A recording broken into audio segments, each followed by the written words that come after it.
मित्रों, सबसे पहले मैं विश्व की सबसे पुरानी भाषा तमिल में बात नहीं कर सकता हूं, इसलिए आप सबसे क्षमा मांगकर मेरी बात की शुरुआत करना चाहता हूं।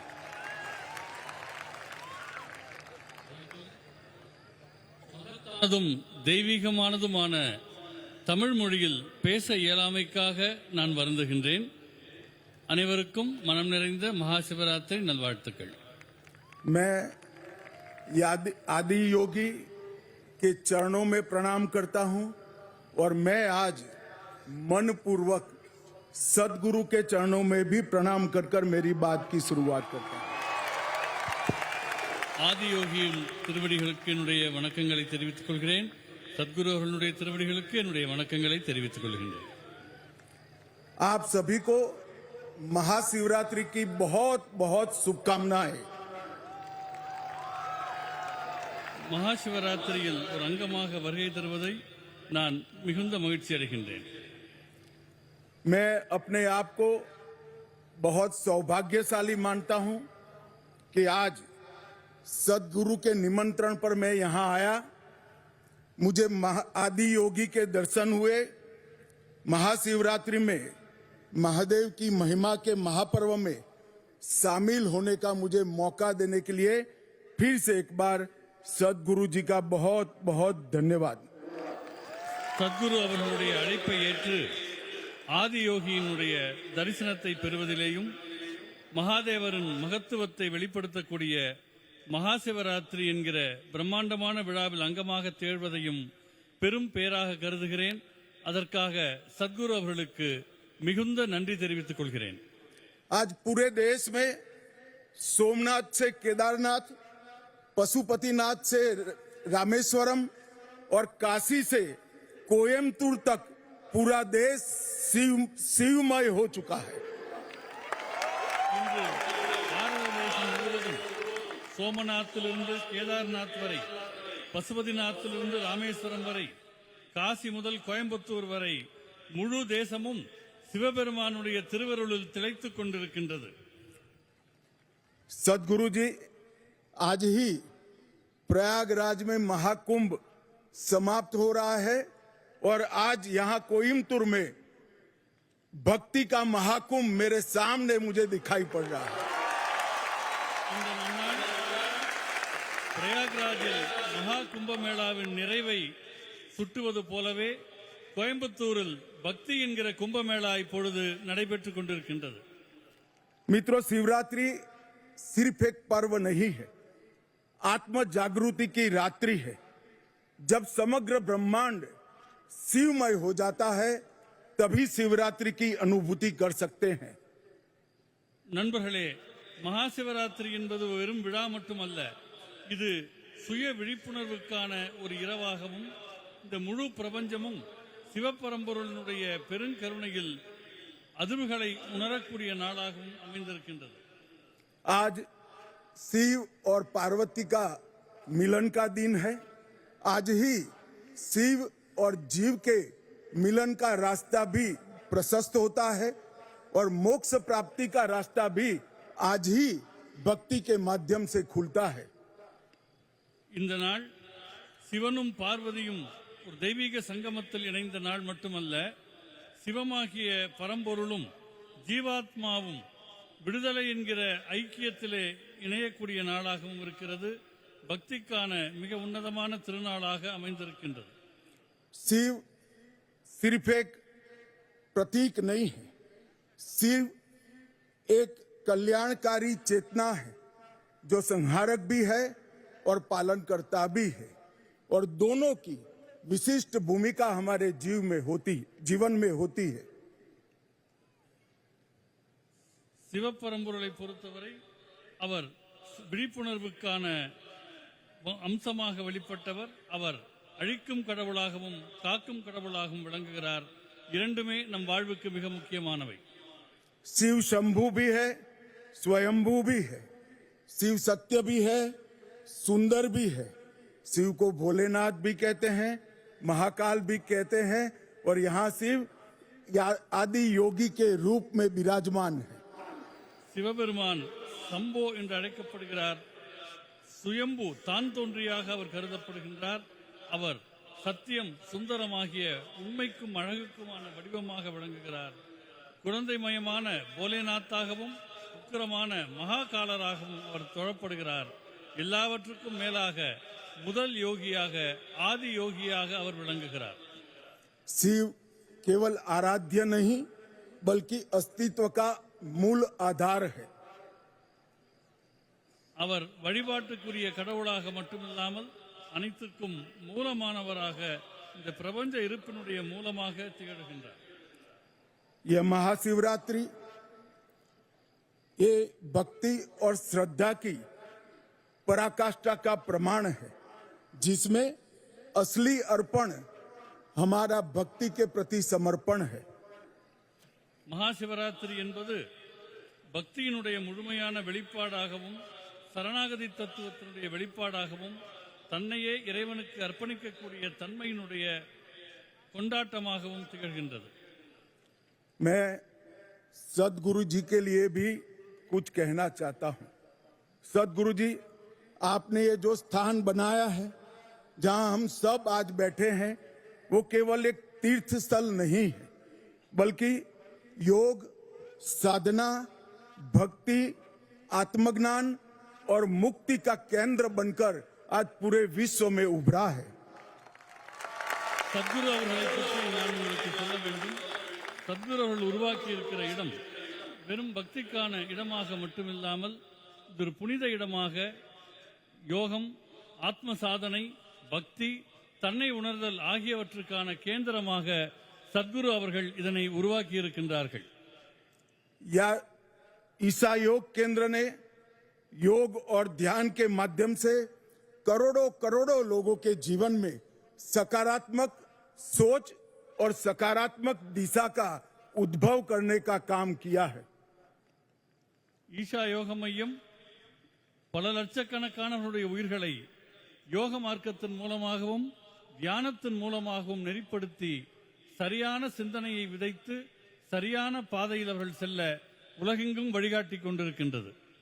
आदि योगी की ये 112 फीट ऊंची भव्य प्रतिमा हमें अपनी आध्यात्मिक यात्रा के 112 मार्गों की अनुभूति और परिचय दोनों कराती है.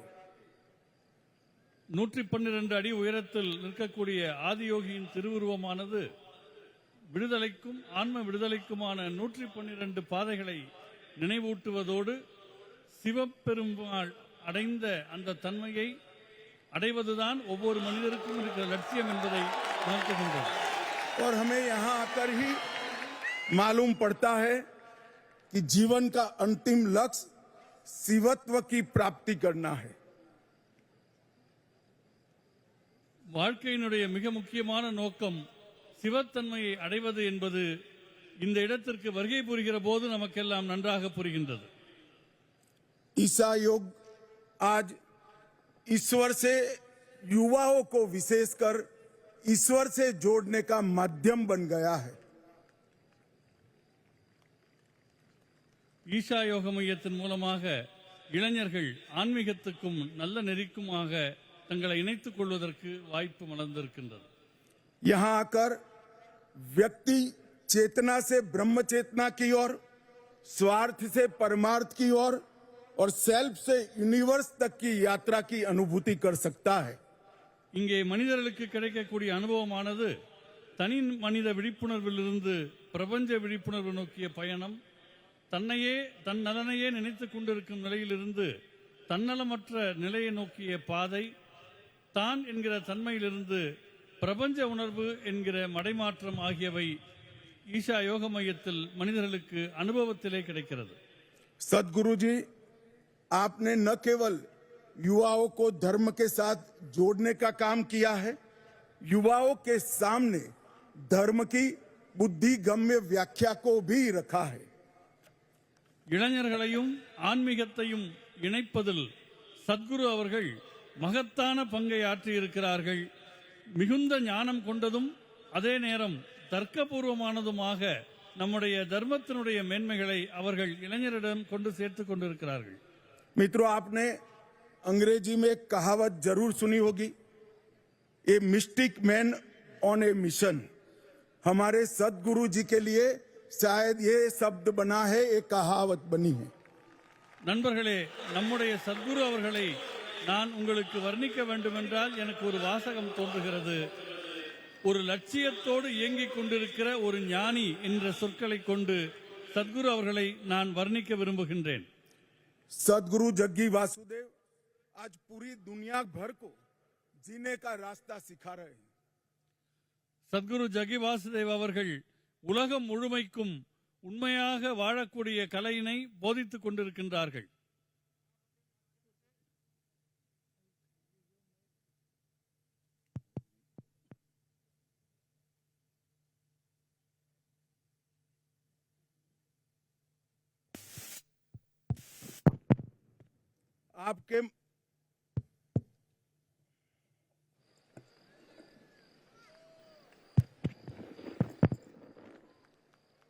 आपके माध्यम से पूरी दुनिया को सनातन का ज्ञान ये समझ में आता है कि स्वयं को समझना ही सच्चा ज्ञान है। சத்குரு அவர்களே, உங்களால் மனிதர்கள் சனாதன தர்மம் என்றால் என்ன என்று உணர்ந்து கொண்டிருக்கிறார்கள். और संसार को बदलने का रास्ता स्वयं को बदलने से ही शुरू होता है। உலகத்தை மாற்ற வேண்டும் என்று தோன்றினால் முதலில் உங்களை மாற்றிக்கொள்ள வேண்டும் என்கிற அற்புதத்தை சத்குரு அவர்கள் உணர்த்தி வருகிறார்கள். मैं आपके सेव सॉइल कैंपेन के साथ जुड़ा था। आपने हमारी सबसे अमूल्य धरोहर हमारी मिट्टी के लिए पूरे देश भर में संस्कार जगाया और पूरे विश्व को पर्यावरण का एक सुंदर संदेश भेजने का काम किया है। சத்குரு அவர்கள் மேற்கொண்ட மண் காப்போம் இயக்கத்தின் போது நான் அவரோடு முழுக்க கூட இருந்தேன். அது நாம் தாய் மண்ணாக கருதக்கூடிய இந்த பூமியை காப்பாற்றுவதற்கும் அதை மேம்படுத்துவதற்கும் நம்முடைய தலைசிறந்த மரபை காப்பாற்றுவதற்கும் அந்த இயக்கம் நாடு முழுவதும் மகத்தான விழிப்புணர்வை ஏற்படுத்தியது. मैं सदगुरु जी को बड़ी विनम्रता से कहना चाहता हूं, सदगुरु जी, आप पूरे राष्ट्र की संपत्ति के रूप में दुनिया के सामने उभर कर आए हैं। சத்குரு அவர்களே, தங்களை பற்றி நான் மிகுந்த பணிவோடு சொல்லிக் கொள்கிறேன். சத்குரு ஆகிய நீங்கள் இந்த பாரத தேசத்துக்கு கிடைத்த மிகப்பெரிய பொக்கிஷம் என்பதை நான் தெரிவித்துக் கொள்கின்றேன். मित्रों, सदगुरु जी ने आदि योगी के माध्यम से योगा को एक नया रूप देने का काम किया और मोदी जी ने विश्व योग दिन मनाकर पूरी दुनिया को योग के सामने योग के लिए आकर्षित करने का काम किया है। சத்குரு அவர்கள் ஆதியோகி வழியாக யோகக்கலை குறித்து ஒரு மகத்தான விழிப்புணர்வை ஏற்படுத்தி இருக்கிறார்கள். அதனுடைய தாக்கத்தின் நீட்சியாக மாண்புமிகு பாரத பிரதமர் அவர்கள் சர்வதேச யோகா தினத்தை அறிவித்தார்கள். योग हमें स्व से सर्व तक, अहम से वयम तक, संकल्प से सिद्धि तक और वैराग्य से समाधि तक ले जाने का काम करता है। யோக மரபானது தன்னலம் என்ற நிலையிலிருந்து பிரபஞ்ச உணர்வுக்கும், அகங்காரத்திலிருந்து ஒற்றுமைக்கும், தீர்மானங்களிலிருந்து தன்னை உணர்தலுக்கும், பக்தி நிலையிலே இருந்து அடுத்த பரிணாமத்திற்கும், அறியாமையிலிருந்து ஞானோதயத்திற்கும் யோகக்கலை அழைத்துச் செல்கிறது. योग प्राचीन होकर भी प्रासंगिक है, यह स्थिर होकर भी गतिशील है। யோகக்கலை பாரம்பரியமானது, ஆனால் நிகழ்காலத்திற்கும் ஒத்து வரக்கூடியது. இன்றும் உயிர்ப்போடு விளங்குகிற கலை யோகக்கலையாகும். योग मन, शरीर और आत्मा को एकाकार करता है। योग जीव और परम तत्व परमात्मा को जोड़ता है। योग भक्ति का मार्ग भी प्रशस्त करता है।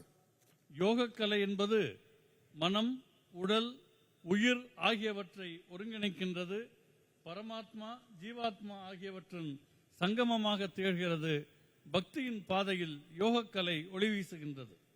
मित्रों, जब मैं तमिलनाडु आया हूं तब ये जरूर कहना चाहूंगा कि भारत के आध्यात्मिक इतिहास की व्याख्या तमिल संस्कृति के वर्णन के बिना अधूरी है। தமிழ்நாட்டிற்கு வருகை தந்திருக்கிற இந்த நிலையில் பாரத தேசத்தின் ஆன்மீக வரலாறு என்பது தமிழ் பண்பாட்டை குறிப்பிடாமல் நிறைவு பெறவே முடியாது. यह भूमि ऐसे कई उदाहरणों से सुसज्जित है जो आध्यात्म के जीवंत उदाहरण रहे हैं। இந்த பூமி ஆன்மீகத் துறையில் தலைசிறந்த பல்வேறு ஞானிகளினுடைய தலமாக விளங்குகிறது. அதற்கு எவ்வளவோ உதாரணங்கள் உண்டு. महर्षि तिरुमूलर ने शिव भक्ति का प्रचार किया, कठोर तपस्या से तिरुमंत्रम की रचना की, जिससे हमारे धर्म के लगभग 3000 भजन संकलित किए गए हैं। மகரிஷி திருமூலர் அத்தகைய ஒரு ஞானிகளினுடைய அடையாளமாக விளங்குகிறார். அவர் தீவிரமான தவத்தினுடைய விளைவாக சைவ மரபில் திருமந்திரம் என்கிற தலைப்பில் 3000 அற்புதமான பாடல்களை அருளியிருக்கின்றார். महर्षि अगस्त्य ने भी कई नई रचनाएं कर हमारे धर्म की व्याख्या को और मजबूत करने का काम किया है। அந்த வரிசையில் மகத்தான மற்றொரு உதாரணம் மகரிஷி அகத்தியர் அவர்கள். அவர் சனாதன தர்மத்தின் பல்வேறு பரிமாணங்களை வெளிப்படுத்திய ஒரு ஞானி ஆவார். यहाँ पर भगवान शिव को दक्षिण मूर्ति के रूप में देखा जाता है, जो साधक को ज्ञान, विवेक, मुक्ति और मोक्ष सभी प्रदान करता है। தமிழ் பண்பாட்டில் சிவபெருமானுக்கென்று ஒரு மகத்தான இடம் இருக்கிறது. அவர் தட்சிணாமூர்த்தி என்கிற திருவுருவத்தில் வழிபடப்படுகின்றார். அந்த தட்சிணாமூர்த்தி தன்னை வழிபடுபவர்களுக்கு ஞானம், சமநிலை, விடுதலை, முக்தி ஆகியவற்றை அருளுகிற கடவுளாக விளங்குகிறார். सदगुरु जी, मैंने आपके शिवरात्रि महोत्सव के लिए बहुत कुछ सुना था, सुनकर भी अनुभूति होती थी, मगर आज मैं यहाँ आया हूँ तब मैं निश्चित रूप से पूरे विश्व को कहना चाहता हूँ, ये अद्भुत है, अकल्पनीय है, अवर्णनीय है। சத்குரு அவர்களுடைய மகா சிவராத்திரி பற்றி நான் மிகவும் கேள்விப்பட்டிருக்கின்றேன். இன்றைக்கு நேரில் வந்து இங்கே கலந்து கொண்டிருக்கின்றேன். இந்த உலகத்துக்கே நான் சொல்ல விரும்புவது இது மிகவும் மகத்தான ஆச்சரியமான நிகழ்வாக நடந்து கொண்டிருக்கிறது என்பதாகும். ये तीर्थ स्थान की रचना में सदगुरु ने विज्ञान और अध्यात्म इसको साथ में लाकर ये सिद्ध किया है कि ध्यान, ऊर्जा और चेतना की अवस्थाएं अंधविश्वास नहीं है, परंतु मूलभूत विज्ञान है। சத்குரு அவர்கள் இந்த மகா சிவராத்திரியை ஒரு ஆன்மீக ஞானத்தினுடைய, ஆன்மீக விஞ்ஞானத்தினுடைய அடிப்படையாக மக்களிடம் கொண்டு சேர்த்து ஞானத்தையும் அறிவியலையும் இணைக்கின்ற அற்புதத்தை செய்திருக்கின்றார். सदगुरु जी, आपने सभी को यह अनुभूति कराई है, शिव ही शाश्वत है, शिव ही चेतना है और शिवत्व को जागरूक करने का यही एक रास्ता है।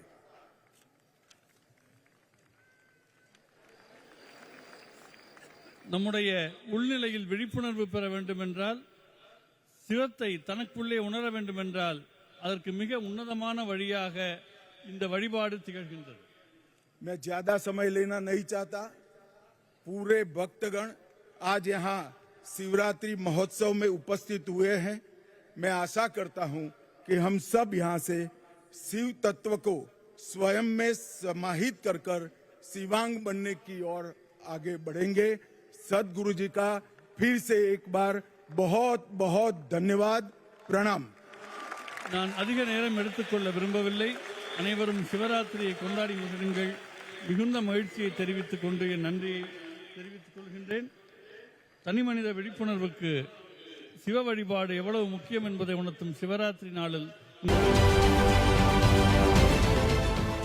देश विदेशातील प्रत्येक घडामोडींचे लाईव्ह अपडेट मिळवण्यासाठी आता साम टीव्हीच्या सर्व सोशल मीडिया प्लॅटफॉर्मला लाईक, फॉलो आणि सबस्क्राईब करा. तसंच सर्व नोटिफिकेशनसाठी बेल आयकॉन प्रेस करायला विसरू नका.